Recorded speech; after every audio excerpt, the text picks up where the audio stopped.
तो हर कोई वही बिलीव फॉलो करते हैं।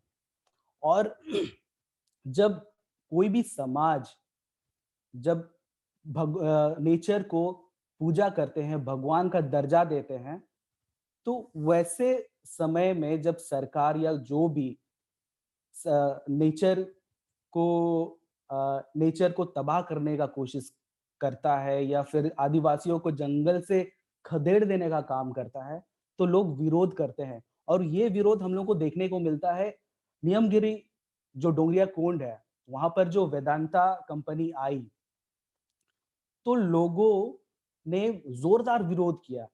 जो नेचर को, जो प्रकृति को हम भगवान मानते हैं और जिसके कारण हम ज़िंदा रह रहे हैं, अगर वो पूँजी, वो भगवान को अगर आपसे कोई छीन के ले जाए, तो ऑब्वियसली लोग विरोध करेंगे। और अ, उन्होंने जो आंदोलन किया उसमें सक्सेसफुल रहे।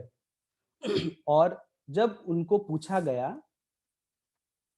कि आप उतना क्यों आप उतना क्यों शोक मना रहे हो जब हम लोग ये जंगल को उजाड़ रहे हैं या हम लेना चाहते हैं?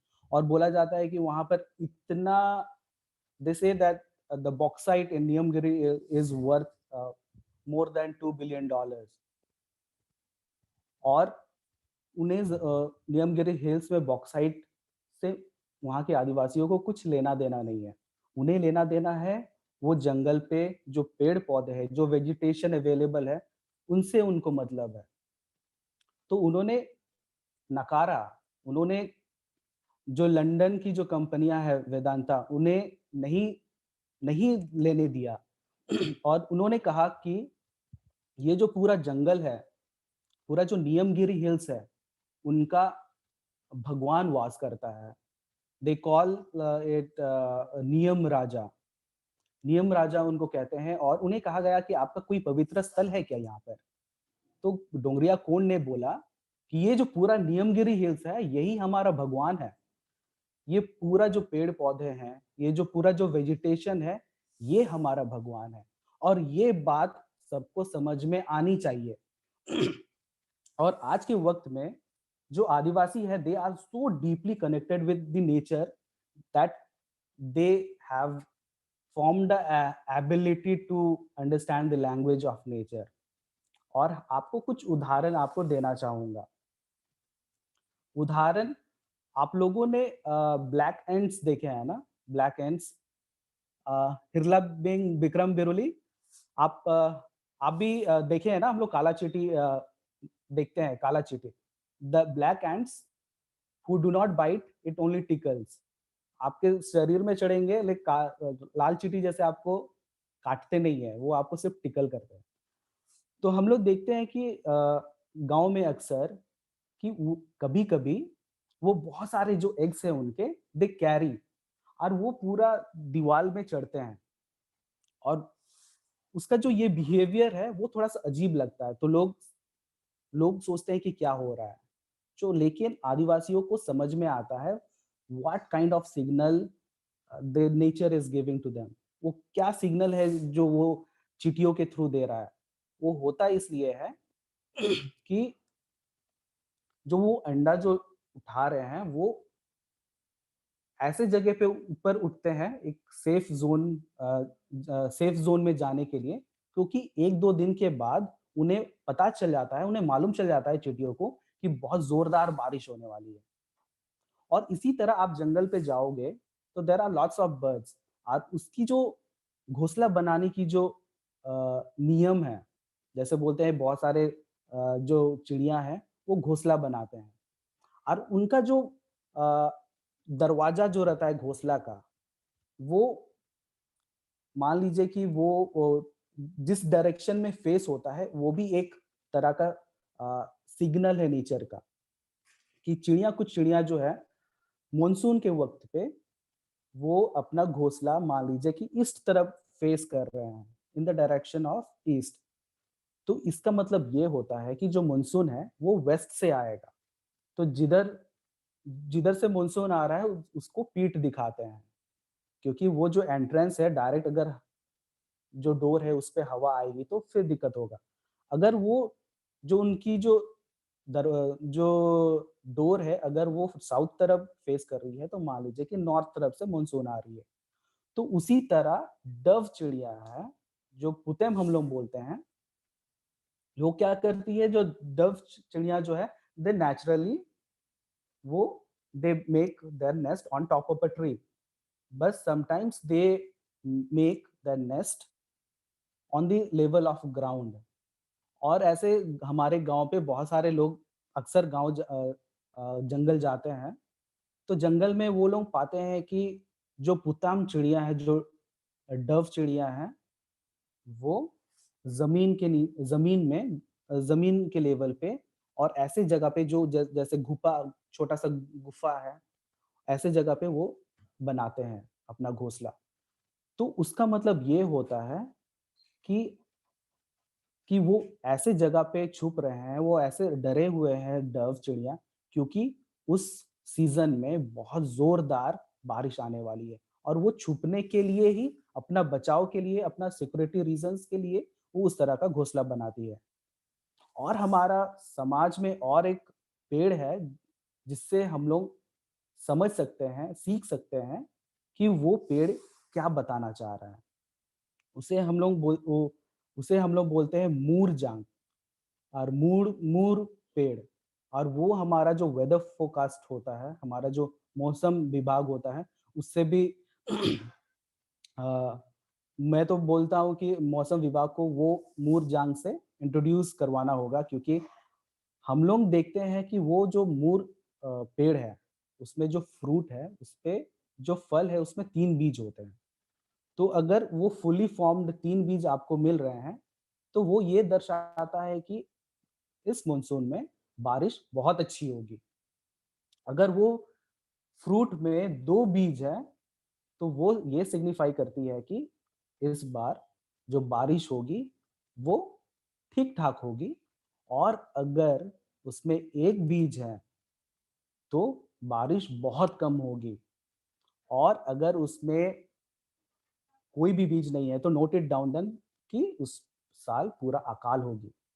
तो ये जो पेड़ है, इसमें जो फ्रूट है, 3 बीज तो दे ही रहे हैं, लेकिन अगर आप उसको देखेंगे, तो पूरा जो पेड़ है, एक फ्रूट पे अगर 3 बीज है, तो पूरे पेड़ के जो फ्रूट है, उसमें भी 3 बीज मिलेंगे, हर फ्रूट पे। और दूसरी बात ये है कि अगर उसमें 2 बीज हैं, तो पूरे पेड़ में आपको 2 बीज मिलेंगे। अगर 1 बीज है, तो पूरे पेड़ में आपको 1 ही बीज मिलेंगे। तो ये एक है। आज के वक़्त में जो आदिवासी जो बिलीव है, उसकी कुछ न उसकी कुछ नाम हम लोग मजबूरी में दिए हैं। पहले कुछ नाम नहीं थी। आज के वक़्त में every religion has a name. We have Christian, we have Islam, Jain, Buddhism, Hindu है। और जब आदिवासियों की जब बारी आती है, तो हम लोग एक सवाल उठाते हैं कि आदिवासी क्या हिंदू कैटेगरी पे आते हैं, या उसकी कौन-सी धर्म है? आदिवासी ना मुस्लिम है, ना हिंदू है।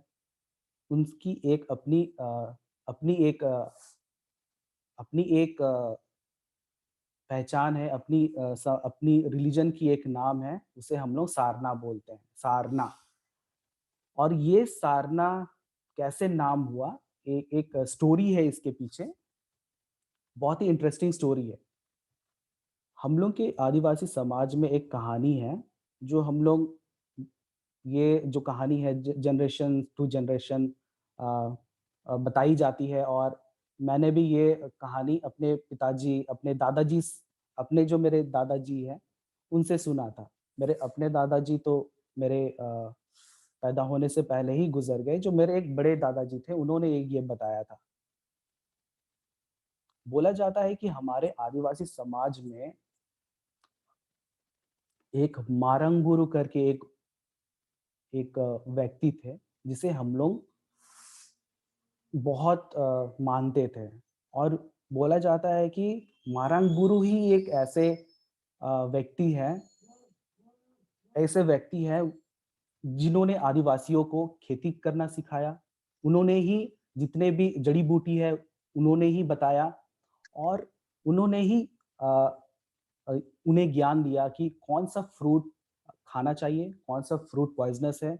आज के वक़्त में हम लोग मशरूम भी खाते हैं, तो कौन-सा मशरूम खाया जा सकता है और कौन-सा मशरूम पॉइज़नस है। तो ये सारी जो ज्ञान है, हमें मारंगबुरु ही बताया और लोग बोलते हैं कि मारंगबुरु बहुत उनका हाइट बहुत ज़्यादा था। लिटरली माउंटेन जैसे तो नहीं था क्योंकि मारंगबुरु का मतलब बड़ा पहाड़ हम लोग बोलते हैं।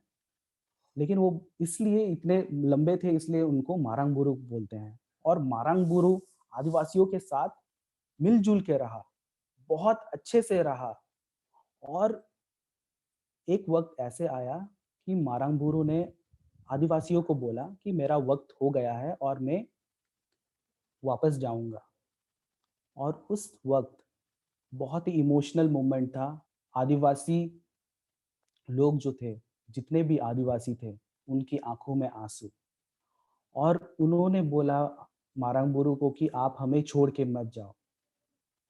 लेकिन मारंगबुरु ने कहा मुझे जाना होगा। तो उन्होंने बोला कि आप अगर चले जाओगे, तो हम लोग आपको कैसे याद करेंगे? तो that was the time when Marangburu took his bow and arrow and pulled the arrow and shot it in the air और उन्होंने कहा कि ये जो एरो मैंने अभी छोड़ा है, मैंने जो तीर चलाया है, वो आपको जिस दिन मिलेगा और वो जिस पेड़ पे लगा है, वही पेड़ मुझे रिप्रेज़ेंट करेगा। तो ये जो कहानी है, ये जनरेशंस टू जनरेशंस जाता गया और लोग वो तीर को, वो एरो को ढूँढना शुरू किए, लेकिन उन्हें मिला नहीं वो एरो। हमारे जो समाज में जो महिलाएँ हैं, उन्हें ग्रुप में जाना बहुत अच्छा लगता है। जैसे जंगल जाते हैं तो ग्रुप में जाते हैं। हेलो बांकीरा, निर्मल बांकीरा, आपको भी ये अगर नहीं मालूम है तो आप भी सुनिए। तो हमारी जो आदिवासी समाज में महिलाओं को बहुत मज़ा आता है ग्रुप में जाना। कभी भी जाएँगे तो ग्रुप में जाते हैं। लकड़ी लाने के लिए या फिर और कुछ भी जैसे साग-सब्ज़ी जंगल से लाते हैं। हम लोग कुछ रूट्स लेके आते हैं जिसे हम खाते हैं या फिर जो फूल हुए हैं जंगल पे उसे तो अक्सर जाते हैं गाँव मतलब जाते हैं जंगल तो कुछ ना कुछ लेके आते हैं। तो ऐसे ही एक बार ग्रुप एक गया था औरतों की ग्रुप गई थी और जंगल में वो लोग अपने-अपने जो भी सामान है इकट्ठे कर रहे थे। तो उसमें से एक लड़की ज़ोर से चिल्लाई, "सारना, सारना, सारना" 3 बार। तो लोगों जो उनकी जो और भी सहेलियाँ थी वो दौड़ के आई और पूछी क्या हुआ? तो उन्होंने कहा कि वो देखो कुछ है पेड़ पे। तो उन्होंने देखा कि एक एक तीर है जो पेड़ में लगा हुआ है और थोड़ा-सा पेनिट्रेट कर कर किया हुआ है। तो जब वो उसको निकाल रहे थे, तो कुछ वो इतने साल हो गए थे कि वो जो रस्ट के कारण वो जो तीर है, जो एरो है, वो जंग हो गया था वो टूट गया। तो और कुछ हिस्सा जो है पेड़ पे ही रह गया। तो उस टाइम औरतों ने कहा कि "नेन दारू दो, नेन सार के जोम कीडा" तो ये जो सार जो है, वो सार हम लोग एरो को बोलते हैं, वो हमारा वो टर्म है और जोम जो है, वो खाना जो होता है। तो उसका मीनिंग ये होता है, ये पेड़ ने ये एरो को खा गया। तो वो और आज का दिन में वही पेड़ को हम लोग सारजोम कहते हैं और सारजोम जो है, वो साल का पेड़ है। उसका बॉटनिकल नेम है सोरी रोबस्टा और ये जो सारजोम पेड़ है, हम लोग इसको बहुत पवित्र मानते हैं। आज के वक़्त में जो सारना स्थल होता है, जाहिर थान होता है और हम लोग जिसे देसावली बोलते हैं, वहाँ पर अक्सर आप लोग देखेंगे कि ये जो जाहिर थान सारना स्थल है, ये पूरा सारजोम पेड़ से ही घिरा होता है और हम लोग अपना आदिवासी समुदाय में जब पूजा करते हैं तो सारना पेड़ के छाँव में ही पूजा करते हैं और हमारा मानना है कि ये सारना पेड़ हमारा मारंगबुरु को रिप्रेजेंट करता है, एक सिंबल है मारंगबुरु का। तो ये एक छोटी-सी कहानी है और हमारा जो जाहिर थान होता है, हमारा जाहिर थान में हम लोग जब भी पूजा करते हैं और ये जो जाहिर थान होता है, ये मंदिर जैसे नहीं होता, ये ओपन में होता है, ये जंगल जंगल जैसा ही होता है और ये जाहिर थान का निर्माण तब होता है, जब कोई भी आदिवासी समाज एक नया गाँव का निर्माण कर रही होती है, तो गाँव का निर्माण होने से पहले जाहिर थान का निर्माण होता है। जाहिर थान का निर्माण होता है, फिर जाके गाँव बसती है और ये जो जाहिर थान में है, ये जब यहाँ पर हम लोग पूजा करते हैं, तो कोई भी इंसान का अपना इंडिविजुअल प्रॉफिट के लिए पूजा नहीं होता है। वहाँ पर पूजा होता है कि सही टाइम पे बारिश हो और हमारा जो पर्यावरण है, वो संतुलन में रहे और हमारा गाँव और हम देश के लोग, पूरा दुनिया भर में विश्व शांति के लिए पूजा होता है वहाँ पर। तो ये एक हमारा समाज में, जाहिर थान में इस तरह का हम लोग रीति और इस तरह का नियम हम लोग पालन करते हैं। और हमारा समाज में जो हेवन और हेल की जो कॉन्सेप्ट है, वो बिल्कुल नहीं है। What we believe is if a person dies, we bring that spirit back to our home. And और जैसे कि हम लोगों का कुछ-कुछ जब किसी का डेथ होता है, एक तो है कि हम लोग परिवार में लेके आते हैं और उसके बाद हम लोग एक दुल्सुनुम मनाते हैं, जहाँ पर लोगों को पार्टी दिया जाता है, खाना-पीना होता है, एक सेलिब्रेशन होता है। तो वो सेलिब्रेशन का मतलब एक होता है कि आपकी जो स्पिरिट है, अ, आपकी जो एंसेस्टर्स की, आप उसको ऑफिशियली इन्वॉल्व कर रहे हो, अपने फैमिली पे वेलकम कर रहे हो। तो एक्चुअल मीनिंग दुल्सुनुम कमान का वही होता है कि आप ऑफिशियली आप आपके जो एंसेस्टर्स के स्पिरिट है, आप उसको अपने परिवार पे वेलकम कर रहे हैं। और आज के टाइम पे इतना हमारा बिलीफ है, इतना कुछ हमारा जो सारना का हमारा रिलीजन का नेम भी हो चुका है और ये हम लोग मजबूरी में रखे हैं। इसलिए रखे हैं क्योंकि हमारा जो समाज है आज के टाइम पे एजुकेशन सिस्टम पे आ गया है। आज के टाइम पे आदिवासी भी स्कूल जाते हैं, कॉलेजेस जाते हैं, वो भी जॉब कर रहे हैं और जब जब वो फॉर्म भरते हैं तो वहाँ पर कॉलम आता है रिलीजन का। तो रिलीजन का कॉलम आता है, तो हर रिलीजन का कॉलम है लेकिन आदिवासियों का कोई रिलीजन का कॉलम नहीं होता है। तो उसमें मजबूरन बहुत सारे आदिवासी हिंदू पे टिक करते थे। लेकिन आज के टाइम पे हमारा रिलीजन है लेकिन फिर भी हमारा रिलीजन को रिकॉग्नाइज नहीं किया है। आज भी कॉलम पे उसका नाम नहीं है, हमारा रिलीजन का कोड भी नहीं दिया गया है। ऐसी परिस्थिति पे हम लोग फिर भी अपना जो सारना का जो बिलीफ है उसको बचा करके रखे हैं और हम लोग गर्व से कहते हैं कि हम लोग सारना रिलीजन से बिलोंग करते हैं और कोई भी आदिवासी हिंदू हिंदू रिलीजन से बिलोंग नहीं करता है। कुछ आदिवासी है आज के टाइम पे जो हिंदू फॉलो करते हैं, ऐसे भी आदिवासी हैं जो क्रिश्चियन में कन्वर्ट हो रहे हैं, ऐसे आदिवासी है जो इस्लाम में भी कन्वर्ट हो रहे हैं। लेकिन उसको डेमोक्रेटिक कंट्री है, वो फॉलो कर सकते हैं, मैं रोक नहीं सकता हूँ, हम लोग रोक नहीं सकते हैं उनको, वो आज़ादी है कोई भी रिलीजन फॉलो करने की। लेकिन बात ये है कि आप किसी को बोलना कि आदिवासी पूरा समुदाय हिंदू परिवार से बिलॉन्ग करता है या हिंदू रिलीजन से बिलॉन्ग करता है, ये सरासर झूठ है, ये गलत है। और ये किस लिए है, वो आप लोगों को बताऊँगा। The main reason behind this is the Hindu, the Hindu, the main leaders are like the organizations like BJP and RSS. इनका क्या सोच है कि आदिवासी जो 8 करोड़ आदिवासी है हिंदुस्तान में, वो डिपेंडेंट नहीं है, वो मंदिर नहीं जाते हैं और मंदिर में ऑफरिंग नहीं देते हैं और आदिवासियों के कारण मंदिरों को प्रॉफिट नहीं होती है। और अगर आदिवासी लोग हिंदू में आ गए और वो मंदिर जाना शुरू कर देंगे, वो ऑफरिंग देंगे और जितने भी मंदिर हैं, उनको आदिवासियों से भी मुनाफ़ा मिलेगा। तो ये एक तरफ़ा सोच है, जो मैं सोचता हूँ कि कहीं न कहीं ये लॉजिकली सही है। और दूसरी बात ये है कि हमारा जो आदिवासी समाज है, वो आज के वक़्त में आज के वक़्त में वो अ अ, हिंदू हिंदू हिंदूइज़ेशन हो रहा है। और मैं आप लोगों को कुछ उदाहरण देना चाहूँगा। आज के वक़्त में जैसे कि आदिवासी, ख़ासकर मेरे जो आदिवासी फ्रेंड्स जो भी देख रहे हैं, आपको भी ये मालूम होना चाहिए कि आज के वक़्त में आदिवासी समाज भी कभी पूजा होता है, तो वो भी अ, हिंदू हिंदू जिस तरह सेलिब्रेट करते हैं, आदिवासियों भी आजकल उस तरह से सेलिब्रेट करना शुरू किए हैं।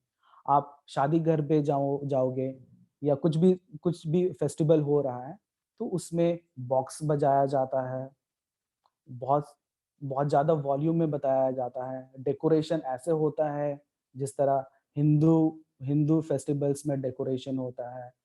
टेंट्स बनाए जाते हैं जैसे अ, और कुछ-कुछ आदिवासी समाज भी है जो गणेश पूजा पंडाल बनाते हैं और बहुत बहुत तरह का पूजा में शरीक होते हैं।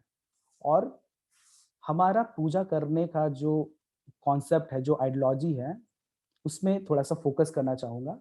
आदिवासियों की कोई भी पूजा पर्यावरण को हानि नहीं पहुँचाती है।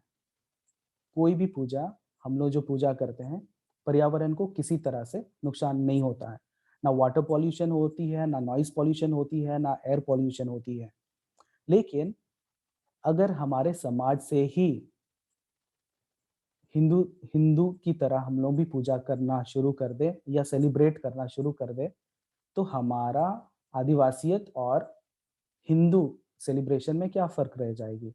तो फिर तो हम आदिवासी भी तो फिर पॉल्यूशन करना शुरू कर दे रहे हैं, है ना? नॉइज़ पॉल्यूशन करना शुरू कर दे रहे हैं। फिर हमारे कारण एयर पॉल्यूशन भी होगा। तो हमारा जो आदिवासियत का जो फ़िलॉसफ़ी है, हमारा जो रीति-रिवाज है, हमारा जो धर्म है, वो हमें पॉल्यूशन से दूर रखती है, पॉल्यूशन करना नहीं सिखाती है। और आज के वक़्त में हमारा आदिवासी समाज अ, क्रिश्चियन में भी कन्वर्ट हो रहा है। तो क्रिश्चियन में कन्वर्ट हो रहा है और इसमें मैं 2 एस्पेक्ट्स पे बात करूँगा। द 2 एस्पेक्ट ये है कि पॉज़िटिव और नेगेटिव।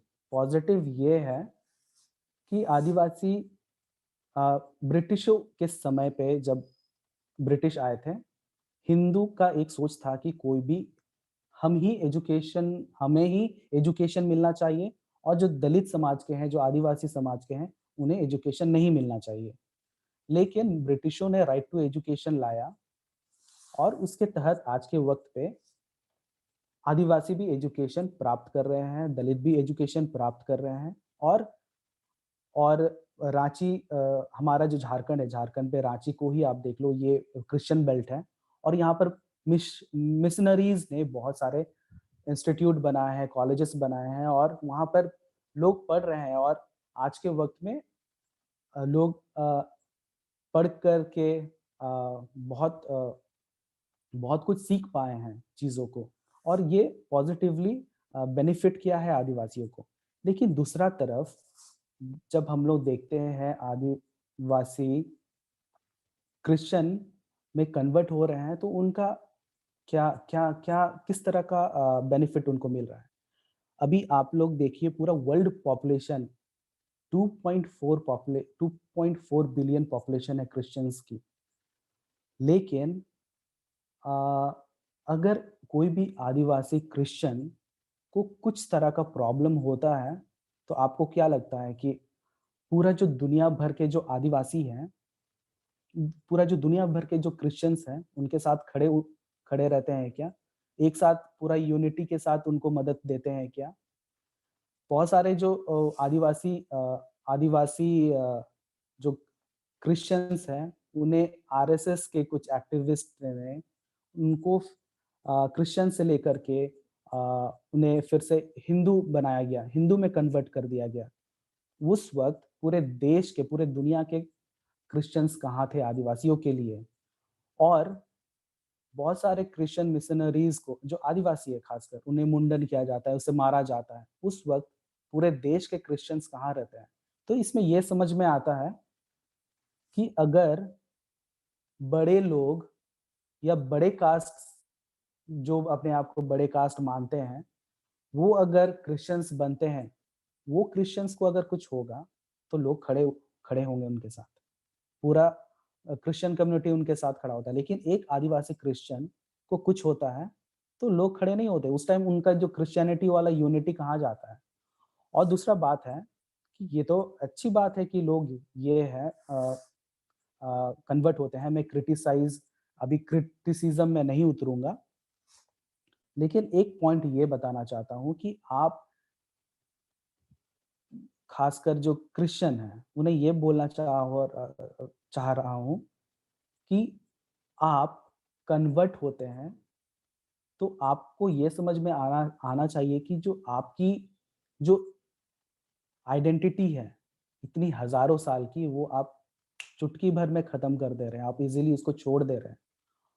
और आप क्रिश्चियन बन कर के आप किस तरह का लाइवलीहुड जी रहे हैं? लाइफ़स्टाइल कैसे हो रहा है आपका आदिवासियत वाला, या फिर आप क्या कर रहे हैं उसमें?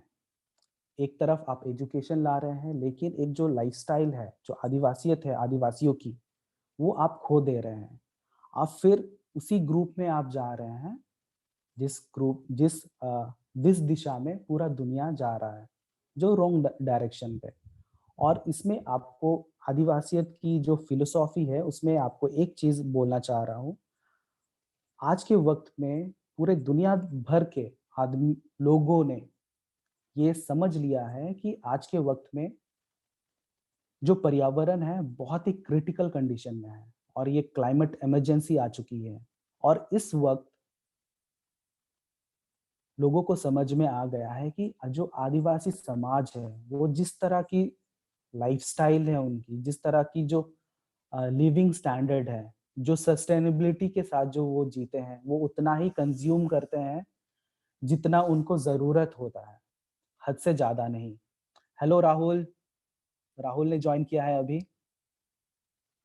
अ, तो राहुल, मैं पूरा जो आदिवासी, हम लोगों का जो रिलीजन है, सारनाथ धर्म कैसे आया, मारंगबुरु और सारजोम का नाम कैसे आया, ये सब मैंने सब शेयर किया। उम्मीद करता हूँ कि आपको मालूम है। आप बहुत लेट में आए हैं, लेकिन अगर इसका वीडियो अवेलेबल होगा यूट्यूब में, और मैं आपको भेजूँगा, मैंने जो भी बातचीत किया है।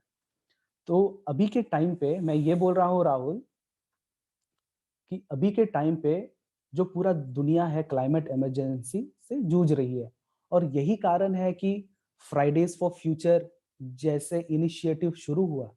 ग्रेटा थनबर्ग ने ये सब शुरू किया क्योंकि उन्हें समझ में आया कि अभी अभी अगर सामने नहीं आएंगे, और अगर अभी हम लोग कुछ इनिशिएटिव नहीं लाएंगे, तो बोला जाता है ना कि मैनकाइंड, जो इंसान है, वो दुनिया को बनते हुए नहीं देखा, किसी ने नहीं देखा। लेकिन इसी तरह का क्रेज़ीनेस अगर हम लोग कंटिन्यू करें, और अपना लाइफ़स्टाइल, अपना जो आइडियोलॉजी और जो कॉन्सेप्ट ऑफ डेवलपमेंट है, उसको चेंज नहीं करेंगे, तो डेफ़िनेटली जो मैनकाइंड है, ये दुनिया का अंत निश्चित ही देख पाएगा। और हम लोग विटनेस कर भी रहे हैं आज के टाइम पे। तो इसलिए ये जो आदिवासियत है, इसे फ़ॉलो करना बहुत ज़रूरी है, और उम्मीद करता हूँ कि हर कोई फॉलो करे, और इसमें प्रैक्टिकल चीज़ की भी हम लोग बात करें। और आदिवासियत की जब हम लोग बात करते हैं, फिलॉसफी की बात करते हैं, आज के वक़्त पे जो अर्बन में जो लोग रह रहे हैं, मैं उनको ये नहीं बोल रहा हूँ कि आप भी आ जाओ हमारे साथ रहने के लिए जंगल पे, और अपनी जितनी भी जो भी लाइफ़स्टाइल है, सबको छोड़ के आ जाओ, और हमारे आदिवासियों की तरह जीना शुरू कर दो। ये पॉसिबल नहीं है। जो आदिवासियों की जो जंगल की, और अभी जो उनकी ट्रुथ है, वो भी आप लोगों को बताऊँगा। आदिवासी भले ही खुश हैं जंगलों पे, लेकिन वहाँ पर मेडिकल फैसिलिटीज नहीं है, वहाँ पर रोड्स नहीं है, और हर कोई वैसे कंडीशन पे नहीं रह पाएंगे, नहीं रह पाएंगे। और हर लोग आदिवासियों की जैसे जीना शुरू कर देंगे, मतलब कि हर कोई जंगल से ही फिर अपना जीविका जीना शुरू कर देगा, तो जितनी भी जंगल की रिसोर्सेस है वो धड़ाधड़ खत्म हो जाएगी। लेकिन पॉइंट ये बात नहीं है कि आप हमारे जैसे जियो, बात यह है कि आप हम जिस तरह कंज्यूम करते हैं, जितनी जो जरूरत है वो कंज्यूम आप भी करो। और दूसरी बात यह है कि हम हम हम अपना आइडियोलॉजी हम इसलिए भी शेयर कर रहे हैं कि आज के वक्त में आदिवासियों को जिस तरह से देखा जाता है, जिस तरह से नेगेटिव वे में देखा जाता है, वो बंद हो। हमारा जो आदिवासियत है, आज पूरा दुनिया उसका कदर करती है, फक्र करती है, तो आप भी कदर करो। हम आदिवासियों को सम्मान जो मिलनी चाहिए वो सम्मान मिलनी चाहिए। गंगोत्री ने जैसे कहा कि आदिवासी आदिवासी का अर्थ क्या होता है, ऐसे ऐसे लोग जो आदिकाल से रह रहे हैं, आदिकाल से जो बसे लोग को ही आदिवासी कहा जाता है। और हमारी 6-7 हजार साल पुरानी हमारी इतिहास है, और ये बहुत मायने रखती है हम लोगों के लिए। मैं अपनी बात को यहीं पर अंत करता हूँ, और आप लोग आपके Questions? हाँ, आपके पास जो भी क्वेश्चन है आप प्लीज मुझे पूछिए। Okay. पहला question है, वो in the starting you spoke about a tree whose fruit has 3 seeds. English में वो tree का नाम क्या है? उसका इंग्लिश और हिंदी का टर्म मुझे नहीं मालूम, लेकिन मैं कोशिश करूंगा नेक्स्ट जो हमारी जो थर्ड चैप्टर होगी उसमें वो जो फोटो है जरूर शेयर करूंगा आप ठीक लोगों है. से। उसे हम Okay. लोग मूर मूर ट्री बोलते हैं, Moor tree. MOOR, Moor tree. Okay. So Sangeet is asking, I think how flame does it बोलता है, फ्लेम फ्लेम करके कुछ है। flame? हाँ, फ्लेम फ्लेम करके कुछ नाम है उसका। आई थिंक आप बताइए ना उनको, आपको आइडिया होगा ना आशीष? नहीं, मुझे नहीं मालूम है फ्लेम करके फ्लेम कुछ, करके अगर कुछ नहीं है फ्लेम उसका जो मतलब फ्रूट आपको फ्लावर से ना ये फ्लेम अ, की तरह दिखता है। अच्छा, ये तो So मुझे flame. So if I could just add, if flame of the forest is something called palash, and its botanical name is Butea monosperma. Yes yes yes, वही है मोर। Okay. Okay. Oh, Palash tree. Okay. नहीं नहीं नहीं, वो नहीं है, वो जो मूर है वो दूसरा कुछ है, उसको तो हम लोग मुरुट बोलते हैं।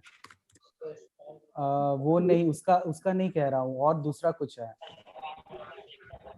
Okay. गनी भाई वो नहीं है, वो दूसरा कुछ है, आप कंफ्यूज हो रहे हैं। अच्छा ठीक है, आप बता दीजिएगा है ना बाद हाँ में। हाँ, बिल्कुल बिल्कुल, वो पालस जो है, वो पालस का बात नहीं कर रहा हूँ मैं। Okay. Okay. So Sangeet is asking, how does change and unpredictability that have come about in existing climate patterns affect these natural systems and cycles? So basically, because of climate change, are like the traditions and practices of your culture getting affected, and how is your community dealing with it?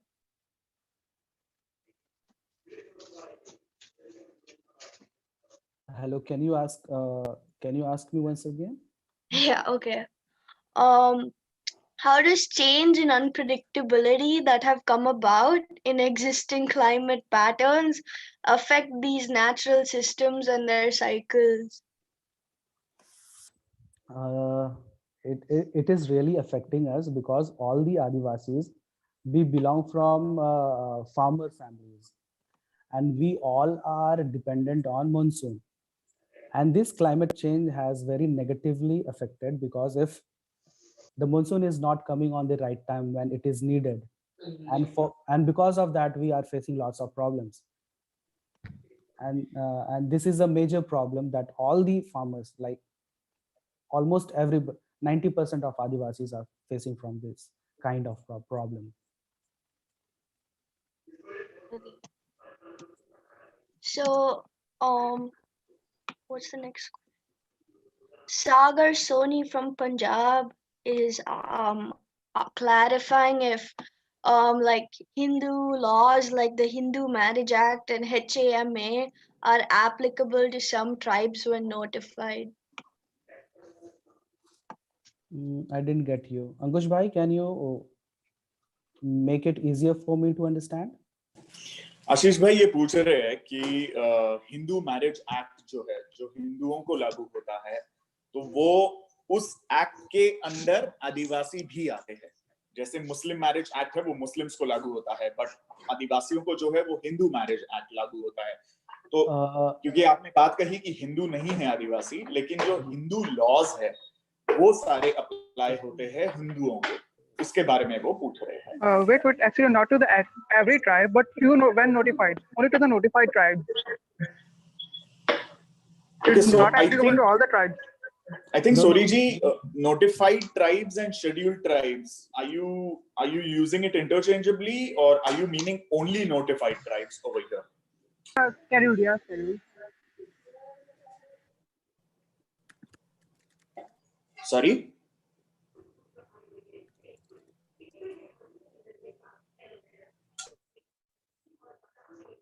But as far as I know, the Adivasis don't come under that Hindu Marriage Act. Love marriages ज्यादा होता है. नहीं, वो जो act है उस पे लोग हम नहीं आते और वो हमारे में लागू नहीं होता है. वो तो आपका जो कास्ट सिस्टम बेस्ड जो है उस पे वो उसके लिए है. और जब हम आदिवासी कास्ट सिस्टम से ही बाहर है, हम लोग वर्ण व्यवस्था में ही नहीं आते हैं, तो वो कानून भी हम पे लागू नहीं होता है. और सबसे बड़ा बात यह है कि मैं इस मुद्दा में उतना बात नहीं कर सकता हूं, लेकिन कुछ ऐसे एग्जाम्पल आपको देना चाहूँगा.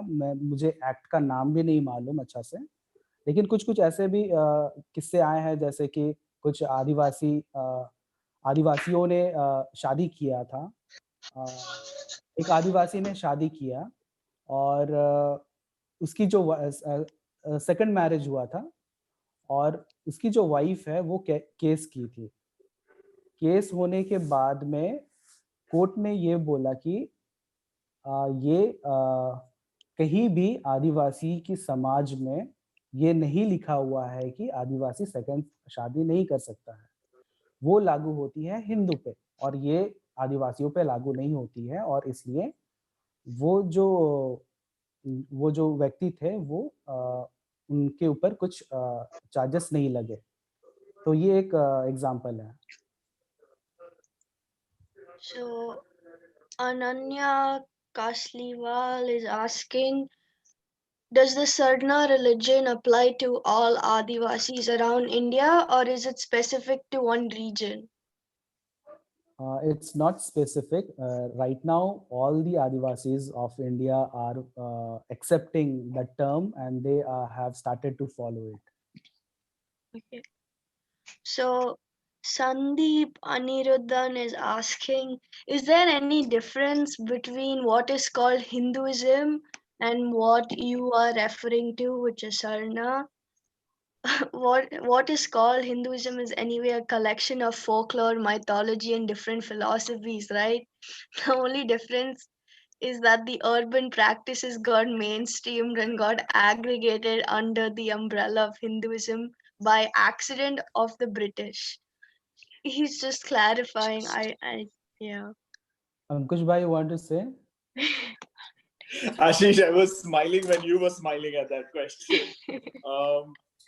So I don't think either of us is an authority on the origin of religion, but from our interactions with Adivasi activists, leaders, elders in multiple states, our experience and what they tell us is something very simple. Organized religion came much, much later. You could call it Hinduism as a philosophy, or you could call it anything else as a philosophy, because most religions started off as philosophies. And I understand where he's coming from. The point that Ashish was trying to make was that the Adivasi ideologies predate the invention of religion. That's just a simple thing that he's trying to state over here. And of course, Hinduism started off as a philosophy, but now it has become an organized religion, just like any other religion, and which is when it starts getting toxic, or it starts differentiating, and which is what is imposed on Adivasis or other communities. And that is what the problem is that Ashish was talking about. Because a lot of times, I just wanted to add a line over here, a lot of times there's a lot of talk that Adivasis are being converted to Christianity. But there's hardly any talk about Adivasis being converted to Hindu religion.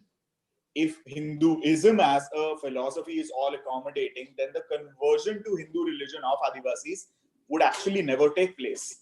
But because there are the fundamentalists, because there are people who want to just increase the number of people under their specific religion, these conversions do take place.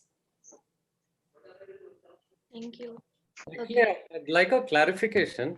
So the point to be noted is this is a let's say this is the politics of religion. It's more like a politicization of religious practices and labeling, right? Jaise ki, there is a Hindu staying on the left side of my house, and there's a Hindu staying on the right side of my house. Both of them follow different practices. They pray to different gods. Their culture is also different, language is different. So unlike what you call organized religions of the West, like Christianity, Islam, which follows a single codified text and a certain kind of a political umbrella, Hinduism doesn't have it.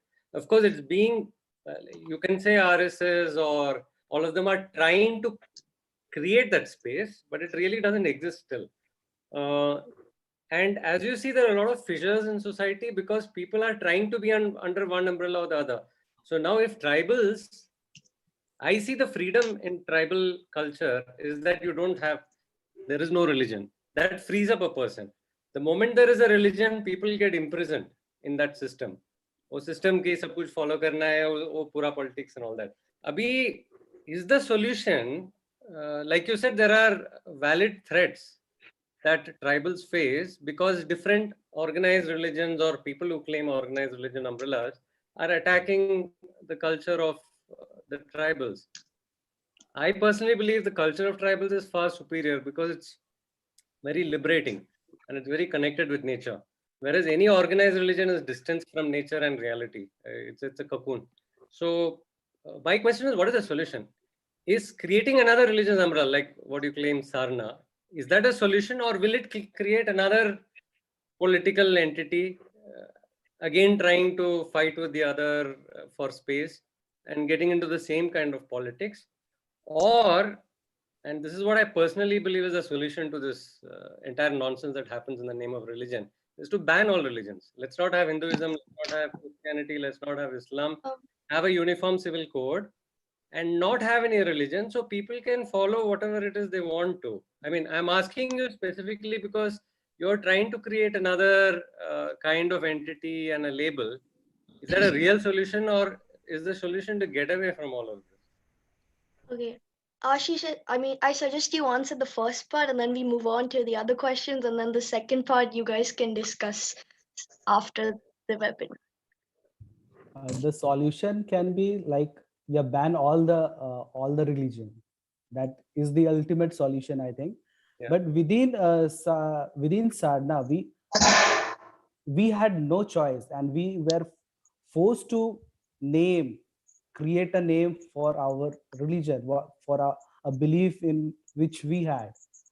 But within Sadhana, there are other religion, like even the people who follow Birsa. There is a religion like Birsa religion. They follow a separate religion, the followers of Birsa.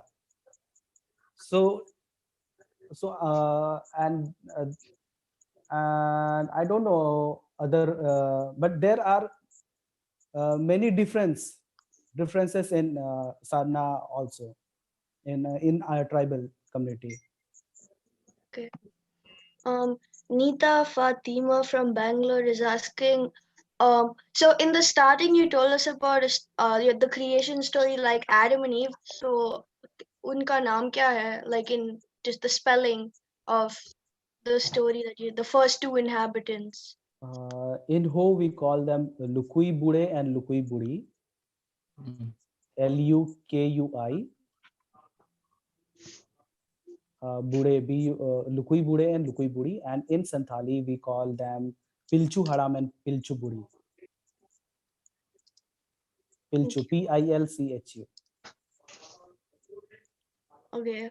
So another question is, how can a reverse process be established of sharing indigenous knowledge with mainstream populations instead of setting up schools and sharing mainstream knowledge with tribal children?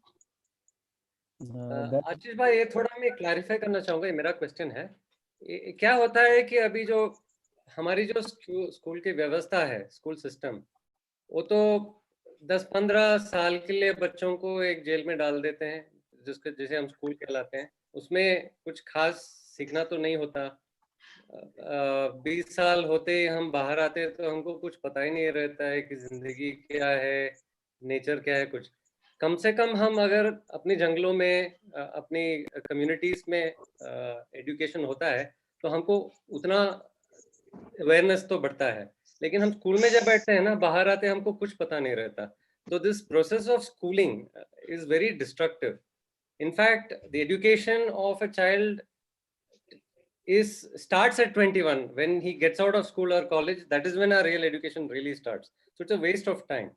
And why I'm asking you specifically this is, the only communities that have had an understanding of living sustainably, मतलब nature के साथ, और nature की जो wisdom है वो तो अपनी इंडिजिनस कम्युनिटीज है और ट्राइबल्स हैं। जैसे आपने बहुत विस्तार में बताया था कि कितना नॉलेज रहता है।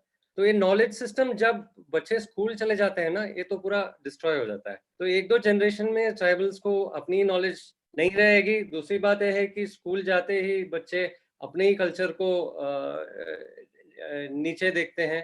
जैसे कि हम हिंदू, क्रिश्चियन, मुसलमान जो इंडिया में रूरल और अर्बन में रहते हैं, स्कूल जाते अपने कल्चर को भूल ही जाते हैं, या तो हम मानते हैं कि वो नीच है, हमको तो अमेरिका जाना है, वेस्टर्नर्स की तरह रहना है, ये हो जाता है। तो इसकी बजाय स्पेशली ये जो नॉलेज है, इसको थोड़ा प्रोटेक्ट करके रखें, और फ्यूचर जनरेशंस के लिए। अभी तो क्लाइमेट चेंज हो रहा है, the font. So instead of having schools that teach the ignorance of urbanites to tribals, can we? I don't like the font very much. जो ट्राइबल नॉलेज है और विजडम है, वो नॉलेज को लेके हम अर्बनाइट्स को और रूरलाइट्स को सिखा सकते हैं क्या? ऐसी कोई रिवर्स वाली exchange of knowledge national level पे हम सब मिलजुल के कुछ इनिशिएट कर सकते हैं क्या? क्योंकि अभी तो इसकी जरूरत है, बहुत ही जरूरत है, वरना हम सब मर जाएंगे। इसमें एक है कि ये तो गंभीरता से हमें सोचने की जरूरत है, लेकिन ये भी बात समझने की जरूरत है इसमें, जो हम लोग एजुकेशन सिस्टम की जो बात कर रहे हैं ट्राइबल की, वो किस तरह से थी वो तो हमें भी अच्छी से जानकारी नहीं है। हमारा तो एजुकेशन सिस्टम हमने आज के वक्त में जो हम लोग पढ़ाई कर रहे हैं, मैथ्स पढ़ रहे हैं, इस तरह की तो थी नहीं। हमारा एजुकेशन सिस्टम ये सिखाता था कि आप खेती बाड़ी पे और क्या बेटर तकनीकी विकास कर सकते हैं, और जो आयुर्वेदिक की जो समझ थी या ज्ञान थी, उसको आप और आगे कैसे विकसित कर सकते हैं, उसमें आगे कैसे बढ़ सकते हैं। ये एजुकेशन आज के सिस्टम में भी ये चलती है। हम लोग मैथ्स तो नहीं पढ़ रहे हैं, लेकिन हमें बताया जाता है। और जो लैंग्वेज जो आपको जो बता रहा था ना कि जो हम लोग किस तरह से एनिमल्स की जो बिहेवियर है उसको हम लोग कैसे समझते हैं, वो हमारी एजुकेशन सिस्टम में आती थी। लेकिन आज मैंने 3 एग्जांपल आपको दिया, लेकिन और भी बहुत सारी एग्जांपल्स है जिससे हमें समझने की जरूरत है। और आज और वो जो एजुकेशन सिस्टम थी आदिवासियों की, आप समझ लीजिए कि वो एजुकेशन सिस्टम के साथ, वो लाइफस्टाइल के साथ वो लोग इतने हजारों साल सक्सेसफुली जी सके। और आज की जो एजुकेशन सिस्टम है वो हम लोग लॉन्ग टर्म में क्या वो हमें सक्सेसफुल रहेगी? अभी तो शायद से 1 सेंचुरी हो रही है, और अभी अगर ये एजुकेशन सिस्टम को हम लोग फॉलो कर रहे हैं, और अभी का हालात आप देख लीजिए कि क्या है अभी की परिस्थिति। मैं तो इसमें कुछ जोड़ना चाह रहा था आशीष, अगर आपका हो गया हो तो। बिल्कुल जी, तो जो इनका सवाल है, आई थिंक मैं उसका एक एलिमेंट समझ पा रहा हूँ, and although we are not the overall solution for this, है ना, लेकिन हम लोगों की कोशिश आदिवासी लाइव्स मैटर में यही रही है कि आपने बिल्कुल सही मुद्दा बोला कि एक तो जो आदिवासी समुदाय है उनको खुद को ही पता रहे कि उनके रीति रिवाज क्या थे, और वो आदिवासी यूथ ही बताने से बेहतर और कौन बता सकता है। तो जैसे आशीष जो आपसे बात कर रहे हैं, आशीष ने खुद ही ये बेड़ा उठा लिया है कि हो समुदाय की क्या रीतियां हैं, क्या बिलीफ सिस्टम्स है, क्या कल्चर्स है, क्या प्रैक्टिसेस है, इसको वो डिजिटल कंटेंट क्रिएशन करके he is creating a digital archive of all of this in the form of videos, in the form of articles, ताकि वो रिसोर्सेस सबके लिए अवेलेबल होंगे यूज करने के लिए for ever, because it's online. दूसरी बात, अब आशीष जैसे ही लोग यूनिवर्सिटीज और इंस्टीट्यूशंस में जाके बातें करेंगे about the Adivasi belief systems, and I think उसका सबसे बड़ा उदाहरण है ये जो हम लोग कॉल्स कर रहे हैं फ्राइडेज फॉर फ्यूचर के साथ, कि across different intersections of society these conversations are being held. Adivasi lives matter के थ्रू ये कॉन्वर्सेशंस हम लोग कंटिन्यूअसली होल्ड करते रहते हैं। यूथ की आवाज के कुछ साथी है यहाँ पे who have been very very forthcoming and helping to basically take these conversations to a larger and wider audience in the country. It is obviously not as pervasive as the traditional education systems, but ये चक्कर घूमने लग गया है, where Adivasis are also going and having more conversations with youth, with different age groups in the country as well. Just wanted to add that. Thank you. Okay. Ananya has a question. Do you encounter many people, forest officials and patrollers, who believe that there are no Adivasis left and that villagers take advantage of the forest? Okay, this is not a question related to religion and beliefs, but if I will save it and we can do it during the next session. What was the question? I can try to related to, it's the Forest Rights Act. So do you want to answer it? Do you encounter many people, forest officials and patrollers, who believe that there are no Adivasis left and that villagers take advantages of the Forest Rights Act? What would you say to them? So if you're answering this question, I'd like to also ask, the FRA, how effective is its implementation? Has it been implemented at all? Do Adivasis actually gain the benefit of FRA, or does it remain as a legislation? Ashish, before you start answering, and Sriranjani, sorry, I'm just butting in. This is going to be the topic of our next Zoom call, and this is an extremely detailed topic. So it will take another hour if we actually delve into this. So I'm really sorry to the person who's asking. Great. I mean, I'd love to attend that session. Yes, please do. Please do. Please do. I would like to add something on it. Like earlier, we were discussing about this religion stuff of Adivasis and all. The thing is, like, they still have a set of practices, and you can say like they follow some rituals. I think that I mean overall वो एक तरीके से उनका religion ही है. If we अगर हम religion को बहुत ज़्यादा broad way में अगर समझना चाहे तो, जैसे कि shaman or tribes, they still I think practice this stuff. So I don't know Chhattisgarh में अभी या झारखंड में shaman or tribes are still prevailing or not, but if you can guide us like these things. I mean, they still follow shaman and tribe rituals, like or there are no any such stuff. I have no idea what is summon ritual. Shaman is actually like people Adivasis जो है वो एक उनका हर किसी का एक spiritual animal होता है, जैसे English they worship they that is called like a shaman thing. So they नहीं, शमनिज्म में होता है कि मीडियम, कोई आदमी या औरत मीडियम बन जाते हैं टू द स्पिरिट वर्ल्ड, और थोड़े बहुत प्रैक्टिसेस एंड क्या बोलते हैं उसको, Ankush, rituals. you want to clarify? Yeah, so I just wanted to add over here that let's understand that there are about 1,000 indigenous communities in India. Okay, I doubt if anywhere else in the world there is such diversity of indigenous peoples. So which is why I think it would be an undue sort of expectation that Ashish may have the knowledge of far and wide indigenous communities across the country. Understood. I think hardly anyone is going to have the knowledge, and which is why with Ashish we had discussed this, that he is going to focus on the knowledge that he has most, which is about his own community, the Ho community, and the communities that he has grown up with, the Santhal community or a couple of other communities, and that too specifically about Jharkhand. The Hos or Santhals in Bengal may be different, in Odisha may be different, and in Chhattisgarh the rituals may be different. But I just wanted to add from my knowledge and my interactions with indigenous people in the US as well, that yes, the rituals are there. There are the spiritual pathways, gateways. There are people who become conduits. There are people who invite spirits.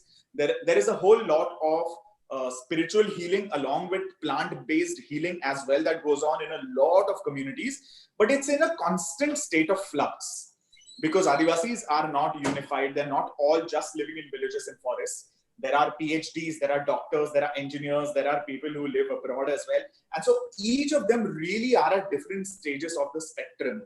But yes, there is rooted belief in a lot of rituals that have happened, have changed over time. It's a constant state of flux. For example, Just wanted to in add Amazon area, like there is Wuhani tribe, which is still their shaman is like they call their shaman anaconda, which is specifically. Again, Amazonian tribes, because I work with some of them, are extremely diverse. Sometimes what happens is when we read something, then we ascribe it to the entire community. They're very, very diverse with very distinct and different beliefs. Specifically the Wuhani tribe. All right. Yeah. Yeah. Thank you so much. Sure. Okay. Yeah.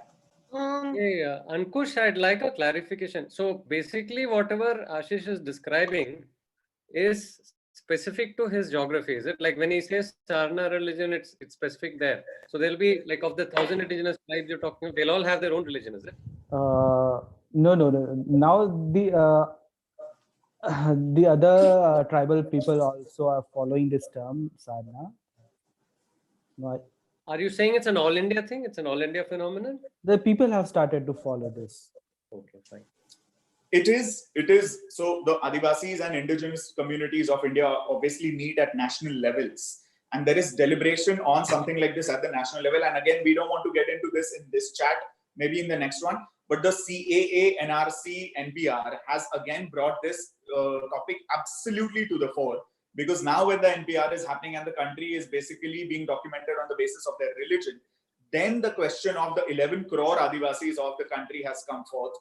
Okay, they now have to write what religion they are because Sarna is not there in the list of religions that they can even tick. So by default, are they Hindus or are they others?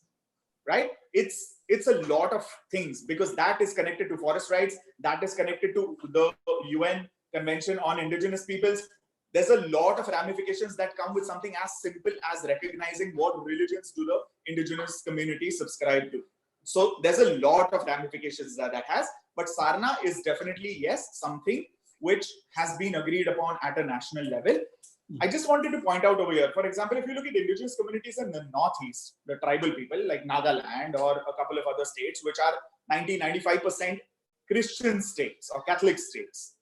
Over there, the indigenous communities identify as Catholic. They are not going to come forth and say that we are Sarna followers, you know? So, but overall, majority ज़्यादा जो आदिवासी है, वो कई सारे अभी सारना धर्म के बारे में बात कर रहे हैं.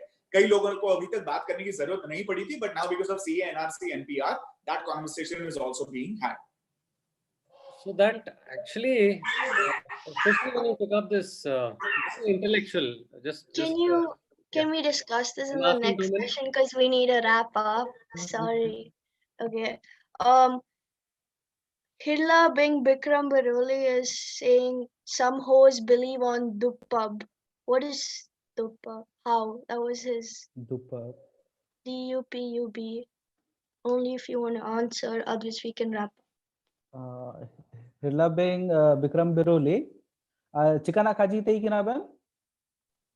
हाँ वो दुपुप दोस्तों तारा जो अब उन पाए टे तुम पिटिका करा पा नाते पा लोडेशा पा जमीन को मनाते हैं ना इना चिका नाम है त्याग जी अब सारना चे दुपुप नंते हैं कालिंग तुम जाओ जाना ओडो में से कुली हो रेंज बन अबू जो हो को तारा तो को मनाते ना अबू तो दुपुप दोस्तों वाला ये दुपुप दरम ये आदि दरम को मनाते ना या मतलब सारना तो काको मनाते ना चे या सारना रे दो काको मनाते हैं तना हाँ हाँ आज हमारे मार दिकुते के काजी नवा कम चाहिए ना आम के काजी नवा कम ना दो हाँ Don't worry, Ashish will translate and tell you.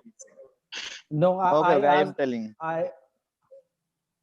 माँ काजी बना बन गए यहाँ हमारे ओडिशा में कुछ होज हैं तो वो लोग सारना जी को एक्सेप्ट नहीं कर रहे हैं तो वो बोल रहे हैं कि हम दुपुप दस्तूर या तो दुपुप धर्म जो कि आदि धर्म के बराबर है तो हम दुपुप धर्म मानेंगे सारना धर्म को नहीं मानेंगे तो आप बोल रहे हैं कि वो लोग भी सारना को मानते हैं तो क्यों कुछ इलाके में हमारे ओडिशा में और झारखंड में जैसे कि पश्चिम सिंहभूम एटे तुर्तुम पिटिका कड़ा वहाँ पे पुराना जहाँ पे हमारे हो फाउंडर थे अदगुरु कोल्लाखभद्रा साहब तो उनके जो डिसाइपल है तो वो भी दुपुप को ही मानते हैं बोल रहे हैं उसी के तहत उनका जो पुराना संस्था था एटे तुर्तुम पिटिका कड़ा वो भी हमारे ओडिशा में चल रहा है तो यहाँ पे उसी के तहत दुपुप दस्तूर को ही मानते हैं सारना को नहीं मानते क्यों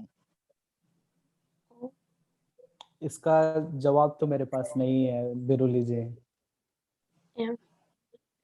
Okay, so last two questions. Shambhavi is asking just now, what language were both of you speaking? What is it called? It's called Ho language. Okay. And last I think we are all question. fortunate.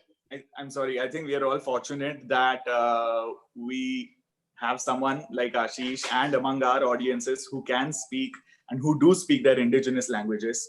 And just like someone asked about the reverse education from Adivasis to the rest of us, I think this is beautiful that we listen to more and more indigenous languages as often, as frequently as possible. And I just want to make a shameless pitch over here. If all of you want to see Ashish speak in his Ho language, please look at his videos on Adivasi Lives Matter. He speaks in Ho language in almost all of his videos. And I think it would do all of us great if we expand our own linguistic understanding, where Ashish and almost 30 of our content creators from across the country speak in their indigenous languages in the videos.